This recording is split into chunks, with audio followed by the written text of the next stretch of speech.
नमस्कार मंडळी, विदर्भाची गृहिणी या चॅनलमध्ये आपणा सगळ्यांचे हार्दिक स्वागत आहे। डाळभाजींचे प्रकार तुम्ही भरपूर पाहिले असेल, जसे की पालकची डाळभाजी, घोळची डाळभाजी, जागपतची डाळभाजी, अशा कितीतरी प्रकारची। पण आज आपण वावळिंगाच्या पानांची डाळभाजी बनवणार आहोत।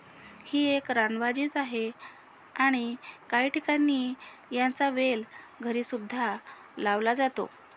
ही गावाकडची रानभाजी खायला खूप अप्रतिम आणि चविष्ट लागते। चला तर मग कशी बनवायची आपण बघूया। यासाठी सगळ्यात आधी आपल्याला एका कढईमध्ये जिरे, मोहरी आणि कांदा घालायचा आहे। कांदा थोडा झाला की त्यामध्ये आपल्याला लसूणची पेस्ट घालायची आहे। लसूणची पेस्ट थोडी होऊ दिली की त्यामध्ये आपल्याला शेंगदाणे घालायचे आहे। शेंगदाणे हे मंद आचेवरती थोडे होऊ द्यायचे आहे। त्यानंतर आपला कांदा लालसर रंगाचा झाला की त्यामध्ये आपल्याला हळद, धनिया पावडर आणि लाल तिखट घालायचे आहे। त्यानंतर हे मिश्रण छान फिरवून घ्यायचे आहे। यामध्ये आता आपल्याला एक टमाटर छान बारीक चिरून घालायचे आहे। टमाटर छान मऊसूद होऊ द्यायचे आहे। टमाटर चांगले मऊसूद झाले की त्याची टेस्ट आणखीनच चांगली येते। आता त्यामध्ये आपल्याला बारीक चिरलेली वावळिंगाची पाने म्हणजेच भाजी घालायची आहे आणि ती छान मंद आचेवरती परतून घ्यायची आहे।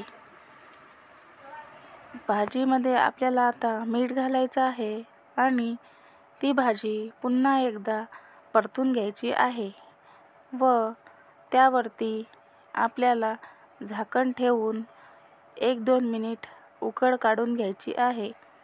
उकळ काढून आपल्याला ती पुन्हा परतून घ्यायची आहे, म्हणजे भाजी बुडामध्ये लागणार नाही व जळणार नाही।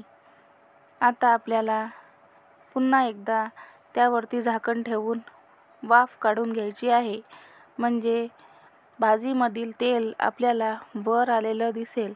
आता ही भाजी डाळ घालण्यासाठी तयार झालेली आहे।